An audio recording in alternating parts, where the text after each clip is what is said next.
मित्रांनो, भोकरदन तालुक्यात सध्या आपण आहे आणि बऱ्याचशा गोठ्यावरती व्हिजिट करतोय, मुलाखती करतोय. अच्छा, त्याचा एक दुसरा बैल रायफल नावाचा, आणि दुसा आहे म्हणायला, दुसा आहे पण माप जर बघितलं तर एका मोठ्या बलाढ्य बैलासारखं कुठंतरी शरीर या रायफलचं आहे आणि चांगली गती कुठंतरी लावलं. मुलाखत करायचं कारण सांगतो की लखनच्या गटात ही गाडी होती आणि कुठेतरी 2 नंबरला ही गाडी उतरली रायफलची. तर कुठला बैल होता रायफलच्या गळ्यात आणि कोणाचा आहे नेमकं, तर या सगळ्या गोष्टी जाणून घेऊ. नमस्कार. नमस्कार. काय नाव तुमचं? पवन निकम. पवन निकम. हो. बरं.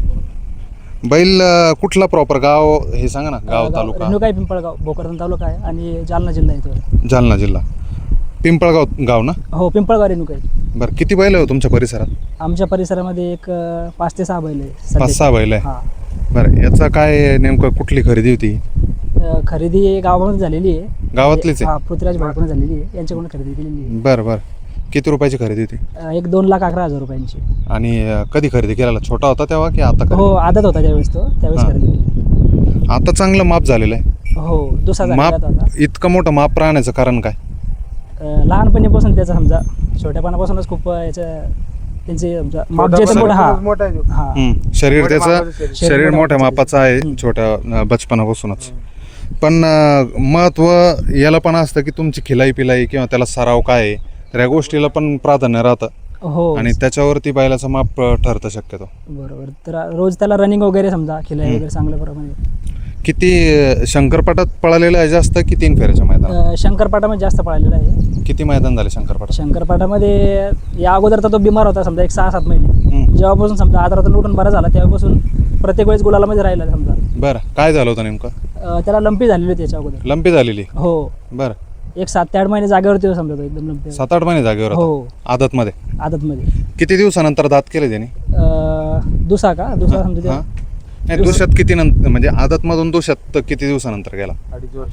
एक 2.5-3 वर्ष 2.5-3 वर्ष जात नाही लावलं. बरं. 2-2.5 वर्ष जात नाही लावले. 2.5 वर्ष. आता दात लावून किती दिवस झाले? 2-3 महिने झाले. 2-3 महिने झाले. पण आजारातून म्हणजे संघर्ष आहे मोठा चांगला. हो, 7-8 खूप महिन्याचा संघर्ष आहे आणि त्या संघर्षातून बाहेर पडला. किती बैल आहे याच्या व्यतिरिक्त?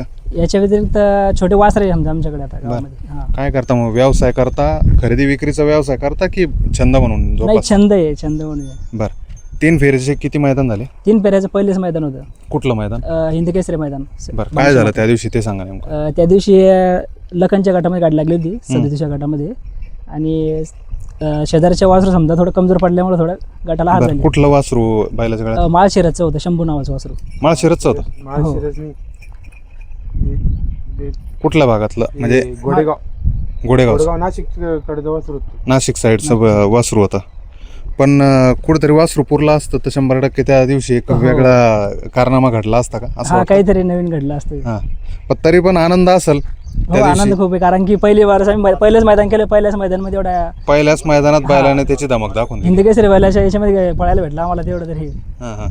हिंदकेसरी मैदानात मित्रांनो 900 गाड्या जवळपास होत्या आणि या सगळ्या बैलांमध्ये कुठंतरी, आणि विशेष म्हणजे लखनच्या गटामध्ये या रायफलने कुठंतरी त्या ठिकाणी 2 नंबरला उतरला गटाला.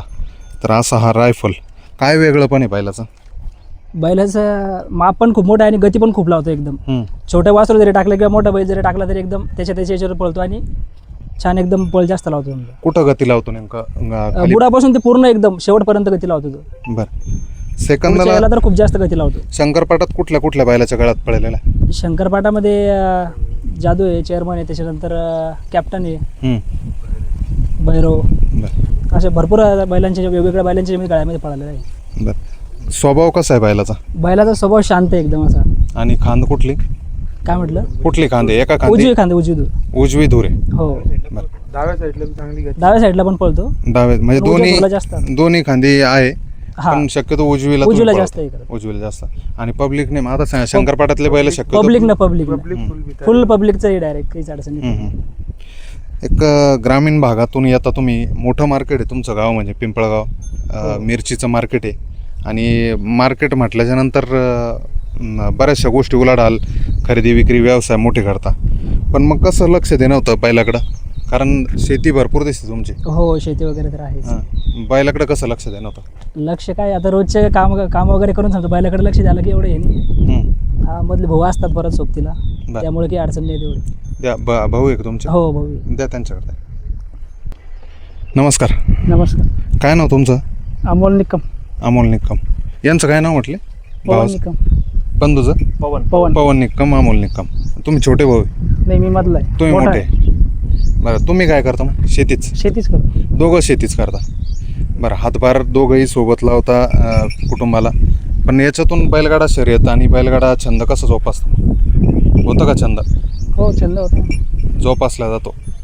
बरं. कोण नियोजन करतो गोट्यावरती बैलाचं? नियोजन मीच बघत असतो, खाणं पिणं सगळं माझ्याकडे. काय खाऊ घालता त्याला?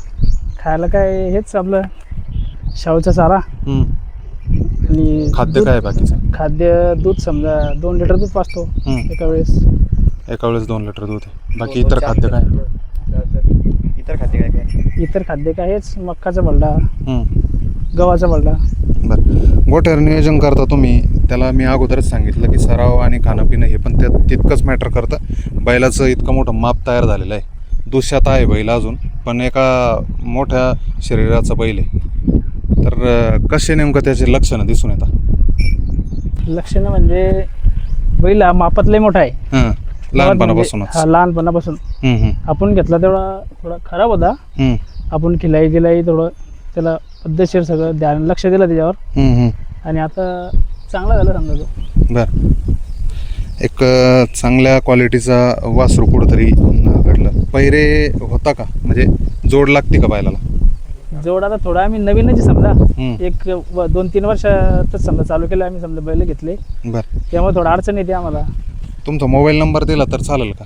कारण हा, पैरे चालेल. चांगले लागतील. चालेल. चांगले पळणारे बैल या रायफलच्या गळ्यात कुठेतरी पळतील, आणि त्याच दिवशी जर म्हणजे रायफलने एक वेगळा इतिहास केला असता, चर्चेत आला असता. पण तरी पण चांगली गती कुठेतरी लावल, चांगले पैरे होतील. तुमचा मोबाईल नंबर सांगा एकदा. मोबाईल नंबर माझा 9322 हं. 68 66 14. अमोल निकम. अमोल निकम. बरं, चालतं. शुभेच्छा राहतील, आणि चांगल्या पायऱ्यात चांगल्या मैदानात पळवा. नक्कीच गुलाल करेल रायफल. धन्यवाद.